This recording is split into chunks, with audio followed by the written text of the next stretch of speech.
I'm striving to understand. Okay, so I want to ask you a bunch of questions about that. So we talked a little bit before about the church bleeding its people. They're leaving. The young people are leaving. And my sense of that is it's because the church does not demand enough of young people. Yeah, I think that's doesn't right. demand enough. And by not demanding enough, it doesn't indicate its faith in their possibility. And so now in Orthodox Christianity, as I understand it, there seems to me to be more emphasis on the idea that it's each human's obligation to become like Christ. That's the goal.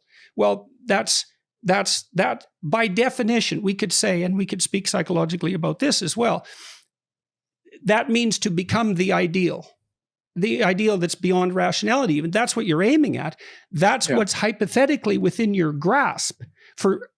And it seems to me as well that that's what the Mass symbolizes, is that, and I'd be happy to have any objections to this, I would be happy to hear.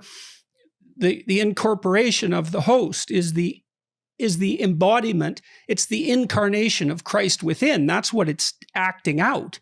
That's the idea. I mean, in some sense, it's the consumption of the saving element, but the saving element is actually a mode of being.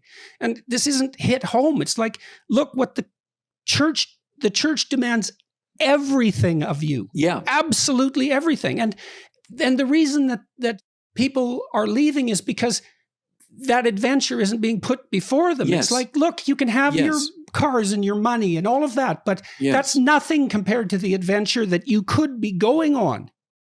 Yes, I wish you'd preach to our people, because I think you're absolutely right about that. The language we'd use is be a saint. That's the ordinary goal of every baptized person, is to be a saint. A saint means someone who's holy or utterly conformed to Christ. Now, press that.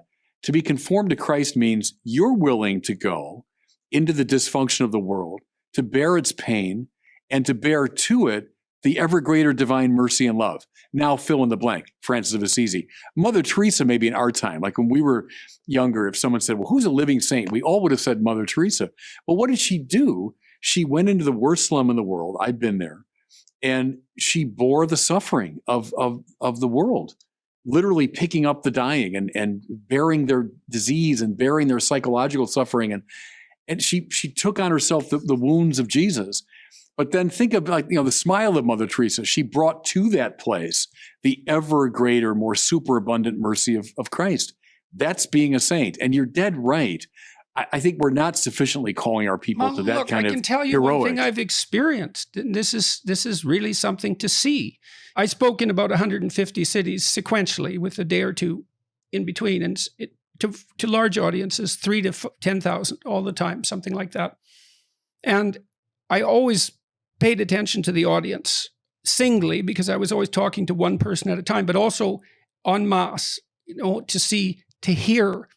Because if the words are landing in the right place and hypothetically emanating from the proper source, then there's silence. And sometimes that silence can be dramatic. And that's why people say, well, you could have heard a pin drop. It's no one's moving, because their attention is 100% gripped by whatever just happened. And one thing that reliably elicited that was the proposition that the meaning that sustains you and protects you from corruption during suffering is to be found in responsibility.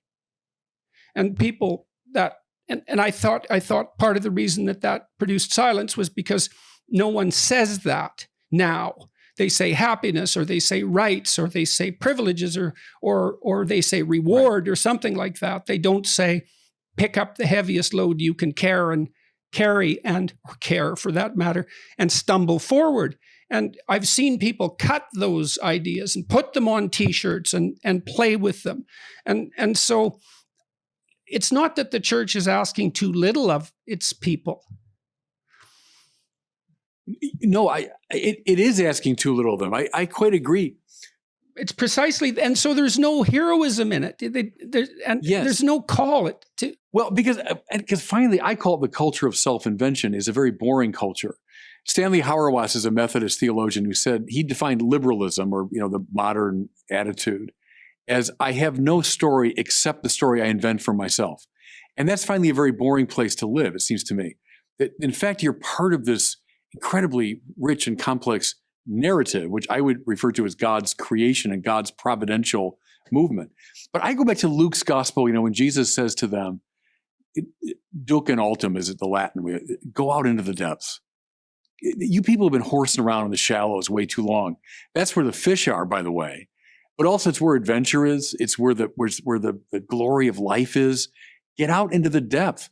And we have, I think, allowed our people to be kind of horsing around by the seashore all the time. It's also where what protects you from hell is, because you need to be engaged in something that's deeply meaningful enough to justify the suffering.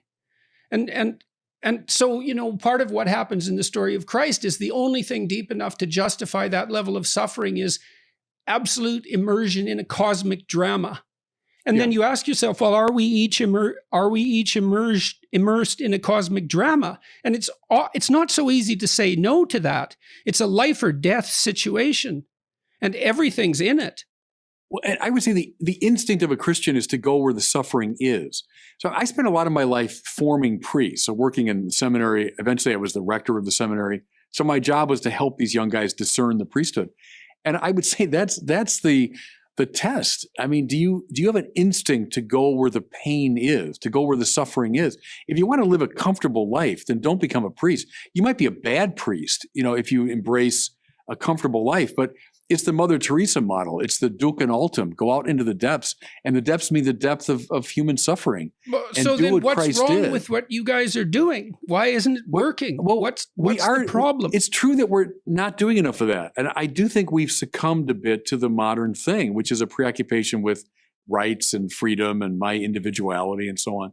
Well, you see this with church activism so much now, is that so much. So like the church seems to be replacing itself in some sense with social activism. It's like we've got enough social activists. Yes. Well, but see, I'd say this.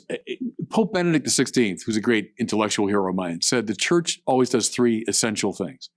The church worships God, it evangelizes, and it cares for the poor. Poor broadly construed, as I say, anyone who's suffering, right? But that first move, as we said earlier, is indispensable. The church worships God. It teaches the world right praise, because without right praise, the whole thing falls apart. Secondly, it evangelizes. What's that? Well, that's a cool thing too, because euangelion in Greek, good news.